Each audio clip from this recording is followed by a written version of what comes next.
It's that time again, it's time to grab our tools and fix what's broken. Let's save money and do it ourselves. Let's save money and do it ourselves.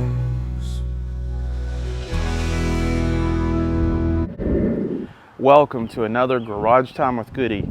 Today what we're going to be doing is we're going to be changing out the radiator or auxiliary fan, as some people call it, in a 2013 Chrysler 300 with the 3.6 Pentaster engine, and this is a base model. Okay, the first thing we're going to do is we're going to pull this shroud, this plastic shroud, off of the engine. It just pulls right up. I'm going to lay that to the side. Okay, once the plastic shroud is removed, you set it to the side. There is going to be this connection right here. This is the throttle body intake. There's going to be a clamp that takes a socket or a flathead screwdriver. I'm just loosening that up with a flathead screwdriver, and I'm going to just wiggle it a little bit, pull it forward. Now don't pull it forward too much because there's a connector here to a sensor and you don't want to break it. There's this clip underneath it here and it's right there. You just push on that clip, push down and pull out. That will take us to right here, and there is another clamp we need to loosen up, and we're going to do the same thing. We're just going to wiggle this off, and then we're going to put this breather out of the way. You can see what that does. This now gives me room to access the auxiliary fan or the radiator fan, whichever one you want to call it. And this is going to be an easy job, really. So right underneath the top radiator hose, there is going to be this opening right here. And that opening has an 8mm bolt. On the opposite side right here, there's going to be another one that has an 8mm bolt. Right here is the electrical connection that connects to your auxiliary fan. There is a tab. Do is just push in and then wiggle it back and forth and unplug it. Right here there will be a zip tie and a clip-on metal plastic piece that you just pull off that's attached to the radiator fan. You just unplug it and let it sit there. What I have here is a ratchet and an 8mm socket. I'm going to start loosening the bolt on this side.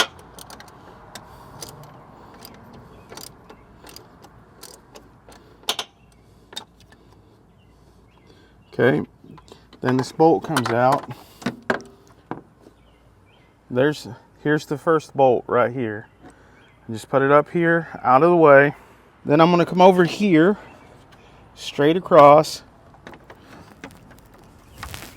I took the extension off the ratchet so it would clear these AC lines. I'm going to start loosening this bolt up.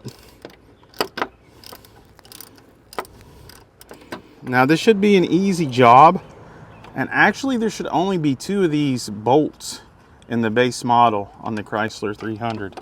The whole fan is going to lean forward, and you want it to lean forward a little bit and just lift it up. And you kind of move it out of place when you lift it up because it is held in by these plastic tabs that are just sitting there. Once you lift it up, you'll want to go over to this side near the breather and let it lean down a little bit to the left side and just pull it up out of there. And it comes up out of there just like that. And as you can see, these little plastic grooves right here is where the fan is actually just setting on there. Here's where the 2 8mm bolts go that we took off of there. Make sure when you're replacing your auxiliary fans Make sure that everything lines up into place.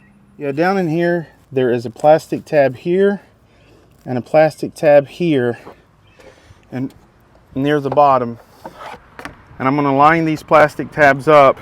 There's these two plastic tabs, one right here and right here, that you're gonna push it in and clip it inside of those plastic tabs. Now, the one on the right is a little bit harder to line up because it's right under a radiator fan, but it's not too hard.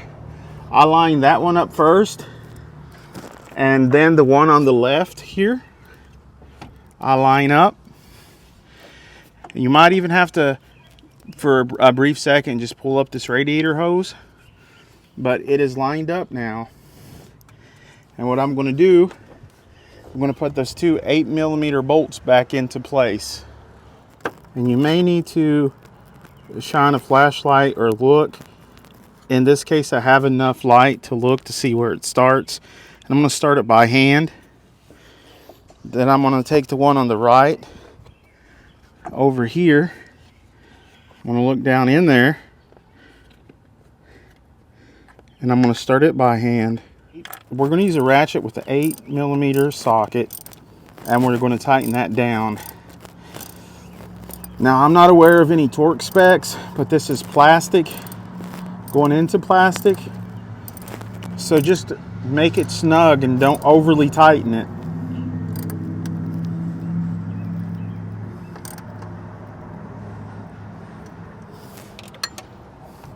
I'm going to do the same for the left side.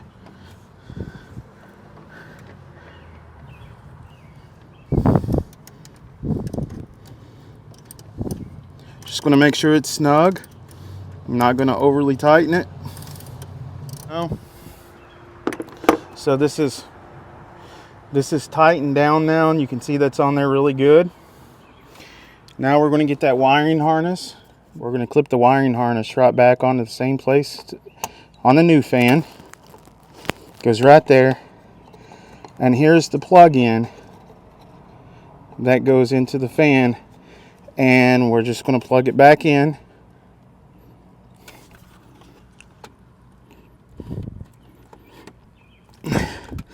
Make sure you plug it all the way. There's plugged all the way in. Reassemble the breathing tube into the throttle body, into the breather box. So first, you hold up this right here, move it to the left and the right, make sure it goes flush back against these bolts here.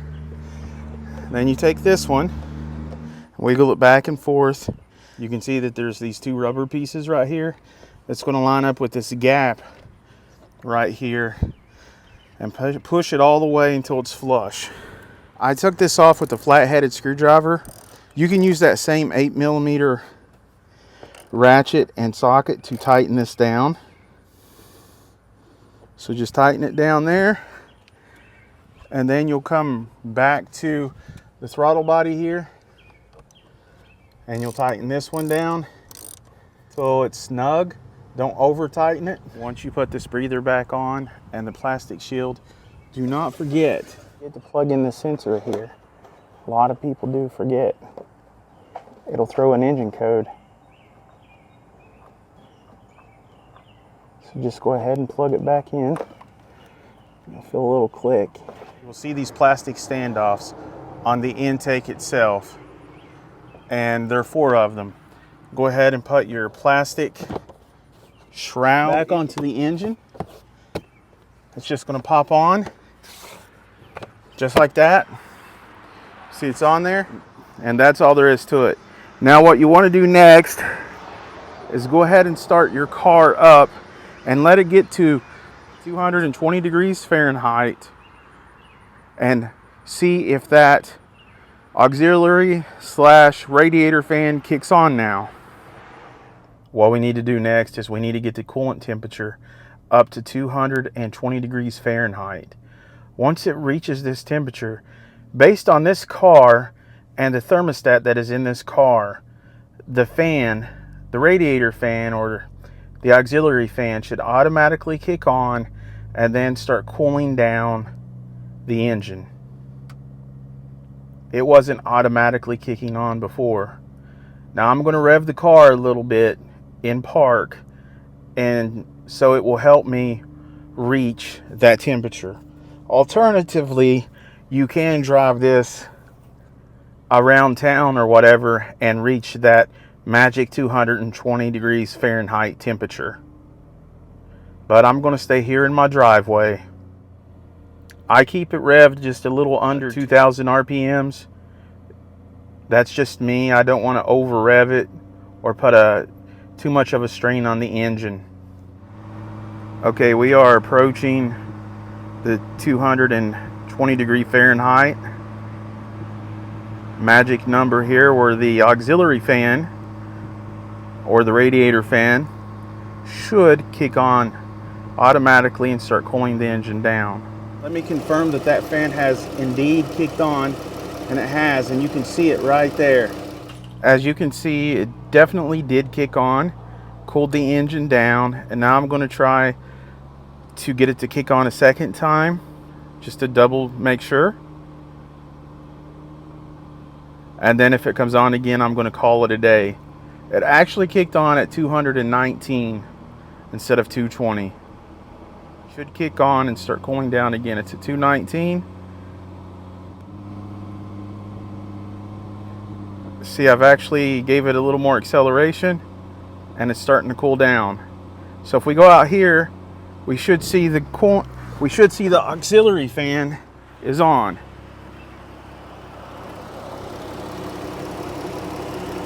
And as you can see, the auxiliary fan is indeed on. You replaced your fan and you're still having problems.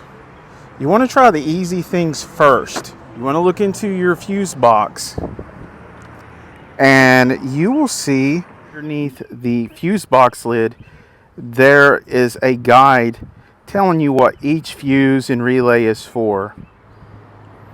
You're going to want to make sure that number 2 fuse, 40 amp to the radiator fan, number 1 is okay,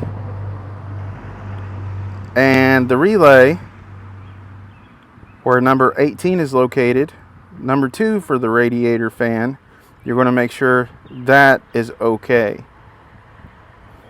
And if you look at this diagram where number 2 is, to see if the fuse is good for the radiator fan, you want to check this first J case fuse right here.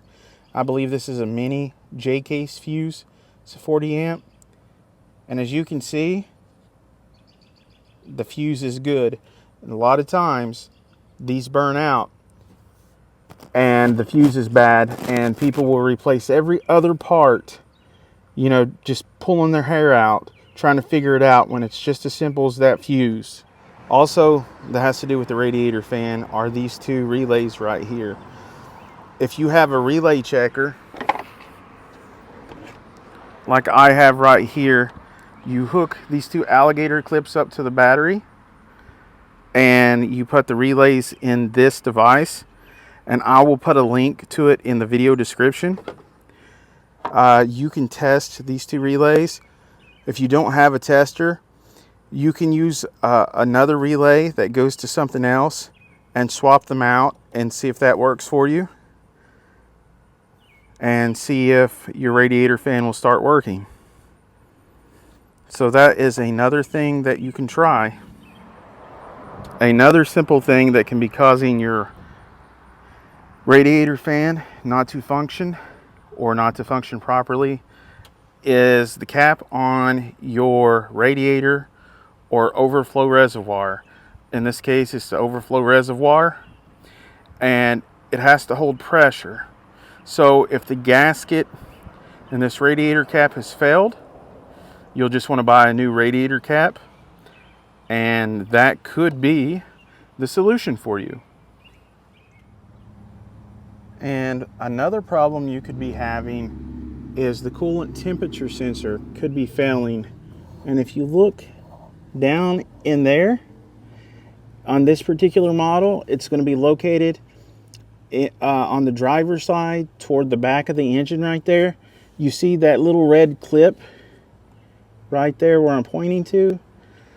That is the sensor that detects how cool the coolant is in your engine. If that fails, then it's unable to tell the computer in your car how hot the coolant is. It will disable the radiator fan from kicking on. So there is another problem that you could be facing. This is the old radiator fan, and I'm going to show you what another problem can be. It could be this little part right here, and as you can see, it is replaceable. It has a 10mm bolt right there, and then you can take this off and it plugs into your fan right there. The wiring harness does.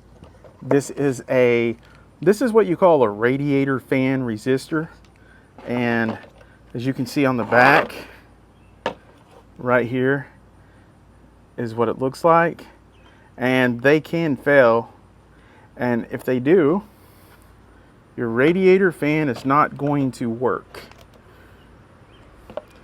Lastly, some other problems you could be facing is the fan assembly itself. There could be broken fan blades.